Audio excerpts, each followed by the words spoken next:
Mahigit piso na taas presyo sa kada kilo ng LPG bumungad sa mga consumer ngayong Pebrero. Makibalita tayo live kay Sandy Salvacio. Sandy? Chris, umaaray ngayon na sa gastusin ang mga consumer maging ang mga motorista dahil sa sunod-sunod na pagtaas sa presyo ng produktong petrolyo.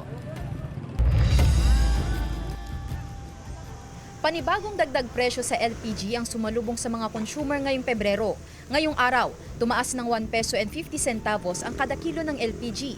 Ibig sabihin, madaragdagan ng halos 20 pesos ang kada 11 kilograms na LPG. Sa isang LPG retail outlet sa Barangay Banawang, Mangaldan, Pangasinan, ramdam na raw ng negosyanteng si Rhea ang kalbaryo ng mga consumer. Dahil dire-diretso na yung pagtaas from December hanggang February, medyo bumibigat na sa bulsa ng mga customers natin. Wala tayong magagawa, yun ang binigay na presyo ng planta natin. Dumadaing na rin ang ilang may-ari ng karinderya.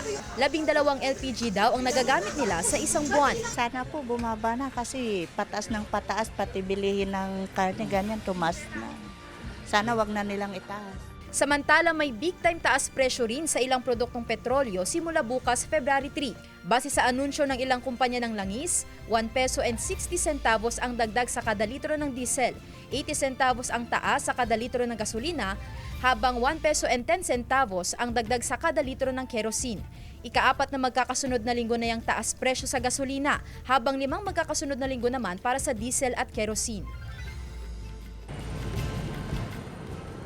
Chris, maliban sa geopolitical tension na nararanasan sa labas ng bansa, isa rin sa itunuturong dahilan ayon sa Department of Energy itong global market fluctuation. Nitong nakaraang buwan kasi naranasan ang mataas na demand sa produktong petrolyo dahil sa nararanasang malamig na panahon.